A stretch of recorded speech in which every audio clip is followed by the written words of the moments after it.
اس وقت یہ بات سمجھ لیں کہ اس وقت الیکشن ڈیلے کیوں ہو رہے ہیں۔ عمران خان کے بڑے کنسرن کی بات ہے کہ الیکشن ڈیلے ہو رہے ہیں، کیونکہ الیکشن اس لیے ڈیلے ہو رہے ہیں کیونکہ سب کو مینج کرنا ہے، پی ڈی ایم کو ریوائیو کرنا ہے، عمران خان کی 2/3 اکثریت پر ڈاکہ ڈالنا ہے، اور یہ سب سے بڑی چیز ہے۔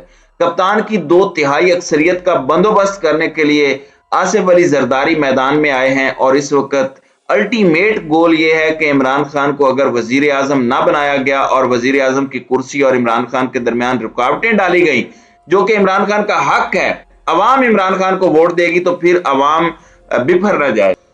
عوام ریولوشن بائی بیلٹ، انقلاب برائے انتخابات چاہتی ہے، اگر یہ نہ ہوا تو عوام کچھ اور بھی کر سکتی ہے۔ تو یہ چیزیں بڑی الارمنگ ہیں، لیکن اس کے ساتھ ہی ساتھ عمران خان کو ایک کمزور وزیر اعظم تو بنایا جا سکتا ہے۔ تو یہ ایک انجینئرنگ ہے جس پر کام شروع ہو چکا ہے، اور جس پر کام کرنا بہت سے لوگ سمجھتے ہیں کہ ان کے لیے اس وقت ناگزیر ہے، کیونکہ عمران خان اگر سٹرونگ پرائم منسٹر بن گیا تو وہ سب کچھ ٹھیک کر دے گا، اور سب کچھ ٹھیک ہونا اور سب کو لائن حاضر کر کے کہے کہ بس آ جائیں، تو یہ ساری چیزیں بہت سے سٹیک ہولڈرز جو اس ملک کو دیمک کی طرح چاٹ چکے ہیں، سیاستدان ہیں، بہت سے لوگ ہیں، کرپٹ ٹولہ ہے، وہ یہ نہیں چاہے گا۔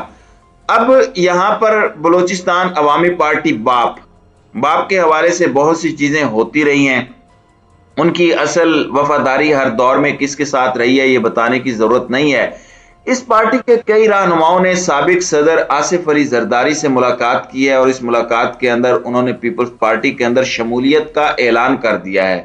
پیپلز پارٹی کے اعلامیہ کے مطابق آصف علی زرداری سے اراکین بلوچستان اسمبلی نے ملاقات کی، اور ملاقات میں بلوچستان سے تعلق رکھنے والے ظہور بلیدی، سلیم کھوسہ، عارف محمد حسنی، حاجی ملک شاہ، اصغر رند، میر فائق جمالی، آغا شکیل دورانی، میر ولی محمد سمیت مختلف رہنماؤں نے پاکستان پیپلز پارٹی کے اندر اپنی شمولیت کا اعلان کر دیا۔ اب یہ ایک بہت بڑی چیز ہے، اور یہ ایک بہت بڑی ڈیولپمنٹ بھی ہے، اور ظاہری بات ہے کہ اس طرح کی انجینئرنگ بہت ضروری ہے۔ کراچی کے اندر یہی انجینئرنگ ہو رہی ہے۔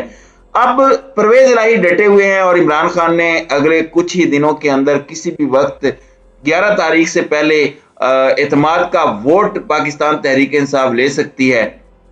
اب یہاں پر ایک خبر مارکیٹ میں لانچ کی گئی ہے، اس خبر کو ایسوسی ایٹ کس کے ساتھ کروایا جا رہا ہے، مبینہ طور پر سوشل میڈیا پر بہت سے لوگوں کو استعمال کر کے چودھری پرویز الہی کے ساتھ۔ البتہ خبر کیا دی گئی ہے، خبر سنیں اور سر دھنیں۔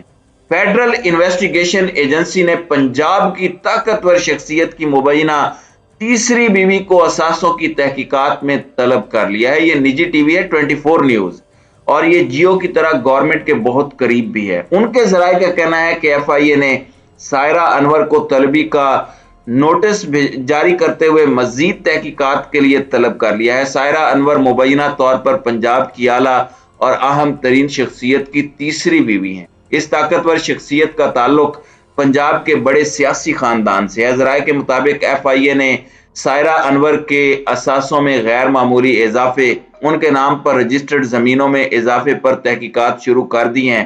حالیہ دور میں سائرہ انور کے اکاؤنٹ میں کروڑوں روپے کی ٹرانزیکشن کا انکشاف ہوا ہے۔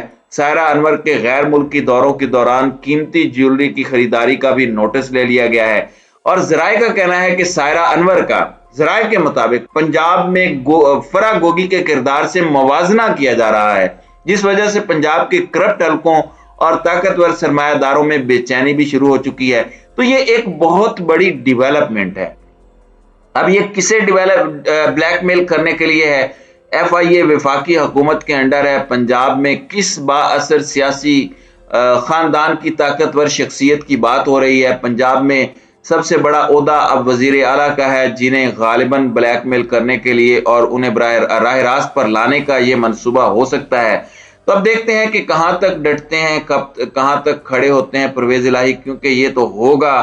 خان کے خلاف کیا کچھ نہیں ہو رہا، وہ بھی تو ڈٹ کر کھڑا ہے، عوام اس کے ساتھ ہے نا، تو آپ کے ساتھ بھی عوام کھڑی ہے۔ اگر آپ ڈٹے رہے، کمپرومائز کیا، تو یہ عوام ایک منٹ بھی نہیں لگائے گی۔ یہ عوام جس نے آپ کو سر کا تاج بنایا ہوا ہے، وہ آپ کو وہاں سے اٹھا کر زمین بوس کر دے گی۔ تو ناظرین کرام آپ کی اس ویڈیو کے حوالے سے کیا رائے ہے؟ اب اپنی رائے کا اظہار کامنٹ سیکشن میں ضرور کیجیے گا۔